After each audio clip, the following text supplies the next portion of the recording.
Hello and welcome to Called and Sent. I'm Dr. Miriam Laker.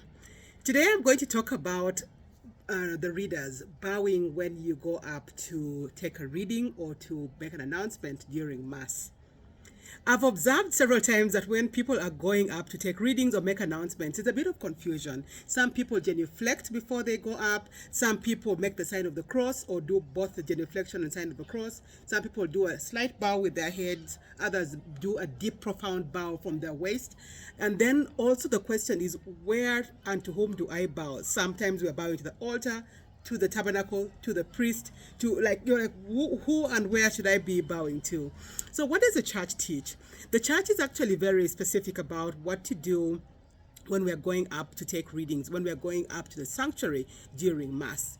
The teaching of the church has to do with what is the central place during Mass. The most central place during Mass is the altar. Believe you me, that the tabernacle is not a place to focus during Mass. The altar is where the sacrifice of Mass takes place.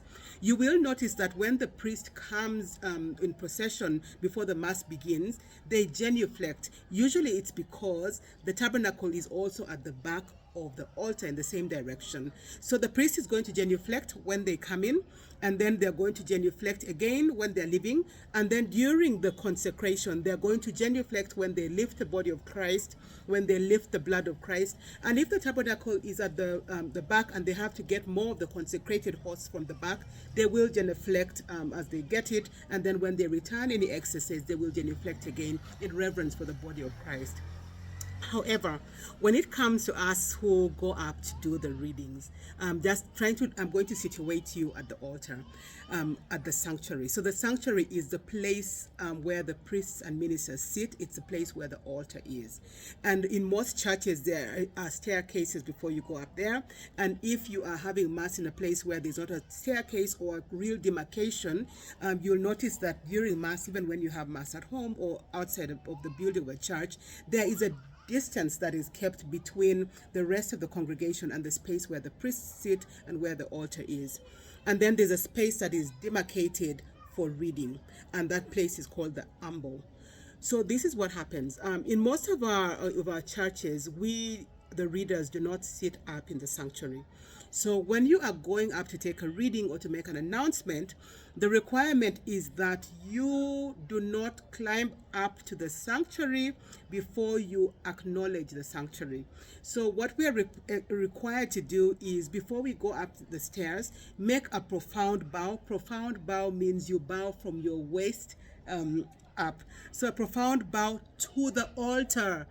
And then you can go up and stand at the ambo, which some people call the lectern, and then you can make your reading. Whether or not to bow to the sanctuary or to the main priest that is leading the Mass, the church does not say that there is a requirement to bow to either. So one, you don't have to bow to the sanctuary, because again, everything that is happening is concentrated at the altar.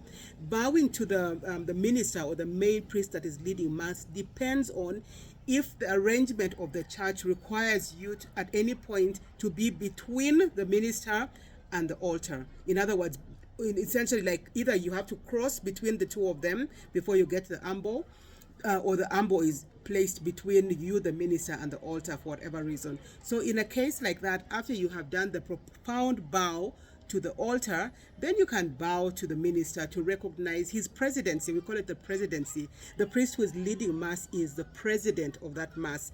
Everyone else who assists during Mass is called a minister.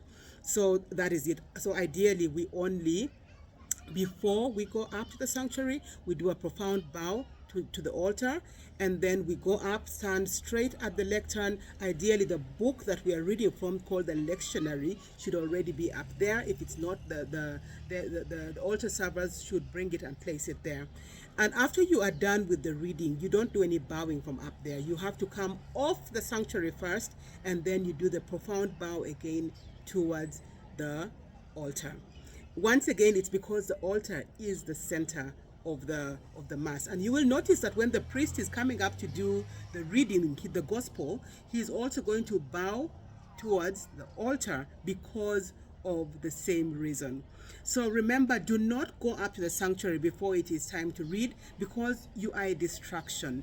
During Mass, all the attention should be on one person at the same time, and you don't have to genuflect, you don't have to make the sign of the cross, you don't have to do multiple bows all over the place. You will also notice that when the priest comes during Mass, it's at the beginning of the procession when he will genuflect. So that's the only genuflecting that is allowed. He will genuflect as he comes in procession. And also us as Christians, as we come in for Mass, we are supposed to genuflect towards the altar, and usually the tabernacle is behind it. If you are in a church where the tabernacle is in a different direction from the altar, believe you me, the direction you're supposed to genuflect is at the altar. Again, in the middle of Mass, you will notice the only people supposed to genuflect during Mass is the ministerial priests, and they're going to, the priests who are leading the Mass, and they're going to genuflect at the time that they raise up the body of Christ. They will genuflect again when they raise up the blood of Christ. And if the priest is going to get some pre-consecrated hosts from the tabernacle, then when they get there and open it up, they genuflect before they pick it out. And if after a distribution of Holy Communion there is any excess hosts that are left, he will take it back up there and he will genuflect in reverence for the body of Christ. And then at the end of Mass, as he's leaving, he is going to genuflect again before the altar. So I hope that answers questions about bowing. And for those of us who go up to read during Mass, let's not get confused in future, because it's quite obvious that you're confused when you get up there. But it's because probably you didn't know, but now you know. And so I hope this is useful, and God bless you. Thank you very much for tuning in to Called and Sent. Don't forget to like, to subscribe, click the notification button, and tell your friends. And if you have any questions about the Catholic Church, why we do things the way we do, why certain things are taught, please post them in the comments so that I will see them, and then we will talk about it. Otherwise, from all of us at Called and Sent, we are praying for you, and God bless you.